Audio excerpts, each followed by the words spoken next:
Hello, everyone. A very warm welcome to our Kid Dynamics recording. And this recording will be about our theme of emotions. Now, we are pleased to invite another guest with us for this recording. Makota, thank you for joining us. Thanks for having me for this one. Yes, always a pleasure to have you with us and hear your perspective around the theme. Now, the theme has changed over every month that we've been doing this, so this one is emotions. Now, before we get going, Makota, I know you probably saw the post that happened, and that was on why would we use the theme of emotions with children and kids? And I say, why not? Because I think if you're not understanding emotions at a young age, then you go through your life not understanding the different emotions, how to deal with the different emotions, and how to become an emotional, mature adult along the way, or using your emotions more maturely because you don't know how to deal with them. You don't necessarily know a word for them or how to feel better with them. So that is why we're doing this for the kids. And I think that whoever is listening to this, whether you are a parent, a guardian, a teacher, or just in one of those positions, coaches, whatever, that have influence over the well being of kids, this is also for you because I think that kids so much learn from those that influence them, those that are in those role model positions that actually a lot of times kids imitate the behavior of. So, what do you think about that post that you saw, and why someone sent in a question, which we love questions because it's just a question and every question has an answer. Yes. So, how do you feel about that question and the way we replied to that? Well, I think that the points that you made are very important. I think that one of the biggest things is that when you're a child and when you're around all these adults, is that sometimes there's just never a time to let kids have those emotions or to comprehend they're even having emotions. And, even when I was doing my teaching practice and being in a classroom and all that, it's just, you have such a strict schedule and you have all these things you need to do, and there's no time to just sit down if a kid is crying sometimes to explain, well, why are you crying or why are you feeling this way? This is how you deal with it. And that's, and then those things just kind of pile up into the point that that kid doesn't know how to understand that emotion anymore. And it's very important, I think, at a young age for you to be aware of those emotions, both positive, negative, neutral, throughout your whole day, and to know how to react to them and how to positively and well react to them, because you can always react in a bad way even if it's a good emotion. So Yeah, yeah, that's a good response. And I think, we often I guess not anything, but just we go towards what we have said in one of the other posts, and that is the emotional scale. It's not our emotional guidance scale, it's from Abraham Hicks, and we just find that it's one of the most comprehensive ones as far as they're always talking about sort of try to find out where you are in the emotional scale and then work your way up to, so there's the feeling bad, not that we want to label everything, but it just doesn't feel good, right? And then there's the feeling good emotions as well, and they have this scale. It's 1 to 22, and it has lots of different words on it that explain lots of different emotions. And I think that, I really feel that using some kind of guidance like that with those kids that you are influence really will help them. So whether it's this scale, whether it's I know when we were doing the Kid Dynamics program many years ago, we'd use a scale of the happy faces, and just go, and then put a word sort of underneath what the face looks like, match what your face looks like today and how you're feeling and all that stuff. So it's just a matter of, knowing where they're at, maybe why, their ad is or isn't important. I mean, like I said, Makoto said earlier, like if you have the time at that moment to go over that with them, then that's great. If you don't, if you can do it later or you can do it the next day or, or something, because it might just be a small blip of emotions. Oh, I lost my football or I lost, which could affect them directly as far as their emotions go, or my kitty cat ran away, or my this or that, or I can't find, like I said, my favorite toy, or I lost this, or what. There's lots of different emotions that come up with that. And when you're around kids, see kids, and whether it's like, and wherever you see them, you will see a whole bunch of different emotions for different reasons. And I think the thing is the maturity level that you can even teach them as a kid to deal with them a little bit better. So, Makoto, sort of about the emotional guidance scale a little bit as well. So, let's just use one. Anger. Anger can be something that kids don't even know that that's what that is. But Yes, yeah. how do you go up the emotional scale from anger? Oh, yeah, for kids especially, it can be a little bit tricky. Like you were saying that some kids they don't really know that they're angry, and it might be that they're not even angry about what they're saying they're angry about, especially when they're young. I think that the biggest thing is to figure out how they got to that place and maybe even just take a second, especially if you have been with that kid for the whole day of just was there anything else during that day that could have led up to this becoming more than it should have been? Like I've had situations where kids started the day out unhappy. Maybe they were at for the list. Maybe they were at an H. They were kind of just bored. They weren't paying attention in class. Doing all those things. But then as the day went on, because that was never resolved, it just kept getting lower and lower. And so thinking back to, okay, was there anything else that happened? Why are you feeling this way? And then making sure that that kid feels that it's okay to feel this way, and then how to get above and beyond that feeling. So if they're angry about maybe not doing good on a test, or maybe because they, I don't know, got hit in the face with a ball during recess, something like that, that they don't know how to process those emotions, it's good to kind of talk through it with them and kind of realize, well, how do you want to feel, or being able to tell them how do you want to react in that situation, and maybe it might not change it immediately for them, but they'll think about it next time. So if they do fail another test, or if they do something similar, that they can realize, oh well, I could react like this, and I could be that angry, and I could be that upset about it, but maybe it's just better that I take a second, I think about what that adult said to me, or I go to them and ask them to repeat it to me or something like that, rather than just those instinct emotions. Right. So, I mean, that's a good example. And, we're coming from two different perspectives. Myself as a parent that has been a teacher and is also, taught the Kid Dynamics program. And then Makoto too as a young adult and, going into her teaching practice coming up soon. So, you have two different I've had being a parent, so you had the one-on-one time with your kids a lot of times, but that that is also, with busy parents and working and it's great if you have a stay-at-home person that, is there or a nanny or whatever, then part like that has that one-on-one time all the time. But, if your kids are in school and then you're working and all you see each other is for supper time in a little bit and it's like it's time to eat, it's homework, and then sometimes bedtime. Sometimes bedtime is the time where you get to actually have some real one-on-one time with your kids and go over stuff that might have happened because you might not be there all the time, right away when some of these emotions come up, so then you're talking about it later.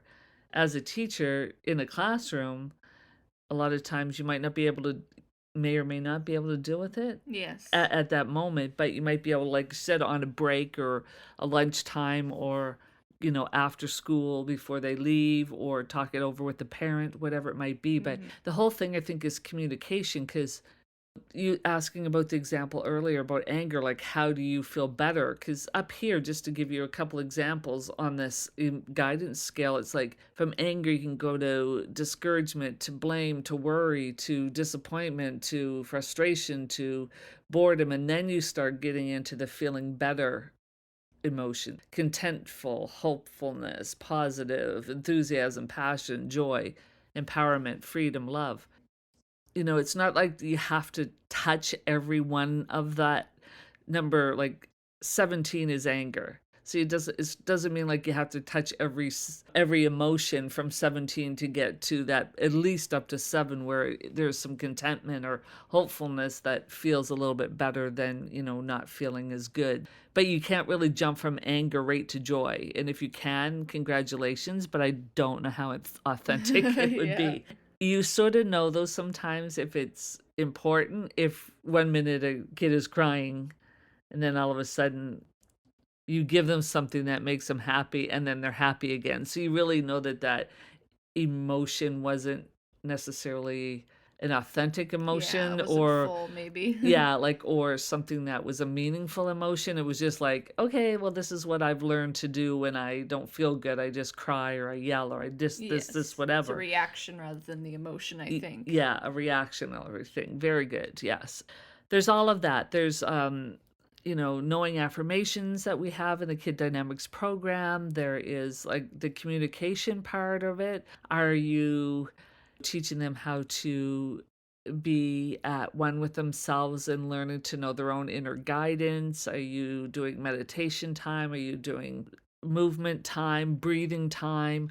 All those things that are more mindfulness stuff that you can get to help them with their emotions. But again, knowing their emotions is, I think, is a key part. And even if you, as again the person responsible for the well-being of the kids around this theme, don't know exactly, well, it's a good thing even to look this up or have something similar to some kind of emotion, an emotional scale, so you can sort of know where they're at.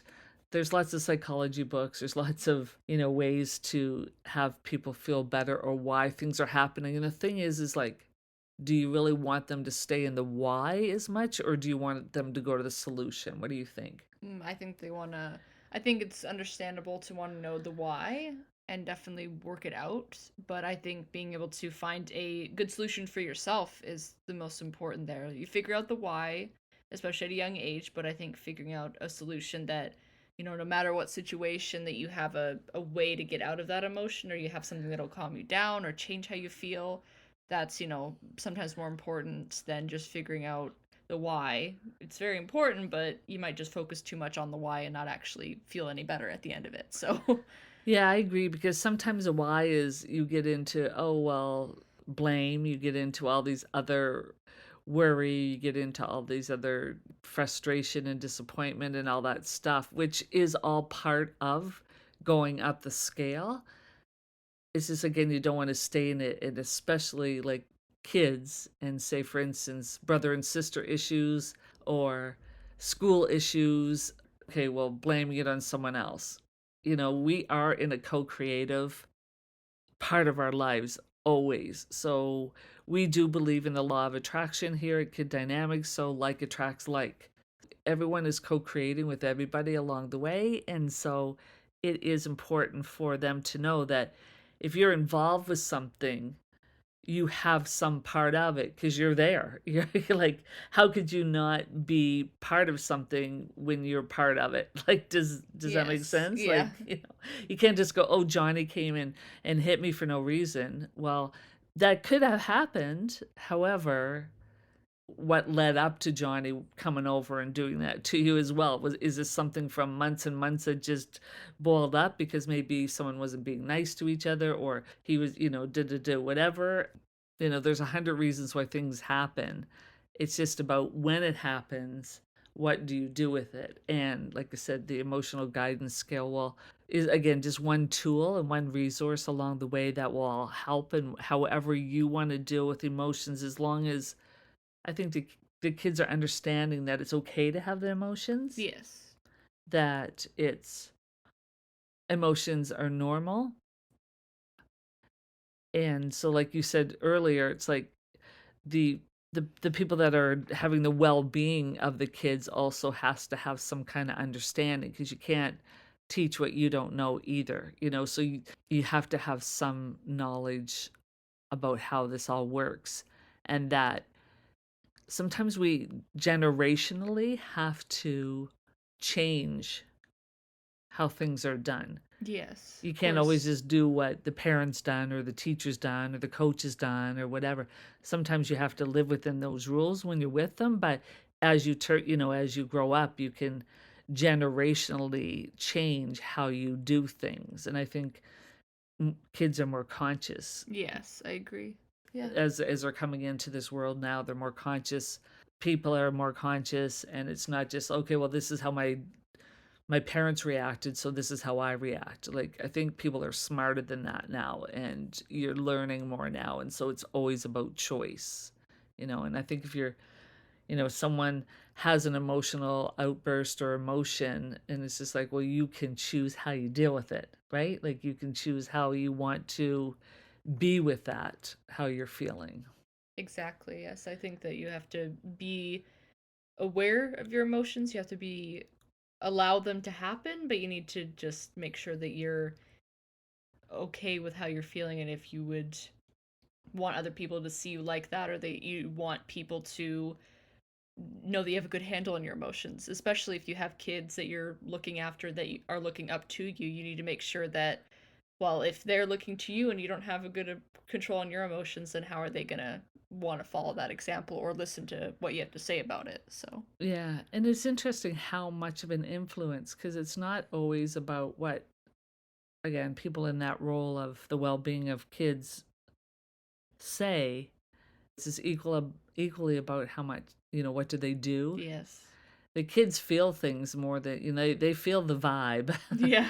more than they hear the words coming out of their mouth. Like, someone could be yelling and saying, I love you, this is why I'm doing this for you, but that's not the vibe. That's not how love is, like Yes. yelling at someone saying, I love you, this is the way you want, so take the time yourself to do a little bit of, whoever's listening to this, whether it is a kid, because we had kids as young as 3 and 4 years old in our Kid Dynamics program and still do, and right up until grandparent age and older from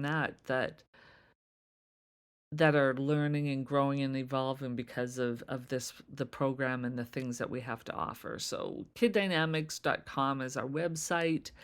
Makoto, what would you think a good affirmation might be around your emotions to, help along the way for someone that, is just like, oh, I'm feeling bad Mhm. right now. How can I get from feeling bad to feeling just a little bit better? Like, again, it's not about huge jumps, but just to feel a little better, or some or tool for them. Oh, well, I just thought of something right now, so it must be what I need to say, and it was that my emotions don't control me, I control my emotions. That just came to me, and I just thought about that because I think sometimes people think that their emotions are they have so much power over them that they can't control them, which, obviously some situations it is hard to, but you still have a choice in how you react with your emotions and you have control over being able to lessen or worsen them. So making sure that you're aware of that is very important. That's a really good one. I like that because, like I said, even someone can have an emotion and it might be hatred or anger or jealousy or whatever, but it's like, what do you do with that? Yes, yeah. So, like Makoto said, it's like they don't control you, you control them. So, I mean, again, and that again boils down to choices because you can feel it, but you have to understand that's your own. That is your own. So that doesn't mean you have to project that out into anyone else or release it on someone else to feel yourself better. It's like you deal with it yourself with your own way and your own tools. And like I said, we have lots of resources on kiddynamics.com. I think I would just say I'm learning to be more one on one with my emotions Mm. because then you can just go, hey, yeah, okay. Yeah, I'm feeling this right now, and okay, do I want to stay in this? No, I don't, but I'm in it right now and that's okay. And now I want to feel better, so let's how to, go up go up the scale or use a tool, do a resource, do some breathing, stop and do a meditation, go for a walk in nature, whatever it may be that will help you feel better. Go on the internet or whatever, look at good pictures. We have a great thing in our dynamic series. It's called the top 10 feel good things. And I always have it, and it's right here on my list. And it's like doing a top 10 thing that will just help you feel better, like things on there that will actually help you when you're not feeling so good, or you're just feeling, or just sometimes it's just breathing it out too, like different breathing exercises. Yeah. Emotions are feelings, they're within your body, they're in your heart, in your solar plex, all that stuff. So it's like, get it out, and never put yourself down for an emotion, because it's yours and it's you. But again, you have the choice of what Yes, to you do with do. it, and every choice has a consequence. So just remember that. So, anything you wanted to say to wrap up our podcast today on the theme of emotions? Well, I would just say, like I said, that doesn't have control over you. You have control over those emotions, and to do like an emotion check every now and again. Just think about, what am I feeling right now? Am I actually feeling this emotion, or am I just being influenced by something? Or is there a way to feel better or worse in that situation? And just, check your emotions more often and see how you feel. Sounds good. We appreciate you being with us, Makoda. As always, we like doing these Kid Dynamics podcasts with you as a guest because, again, different perspectives, different interactions with kids on different levels. And I think that's really important to have lots of different perspectives and then do what serves you. Yes, I agree. Well, thanks for having me for this one. Yes. If you would like to visit our website, kiddynamics.com, it has a purple hands with a circle in the middle. So, kiddynamics.com. So, again, thanks for joining us and make it a dynamic day. Make it a dynamic day.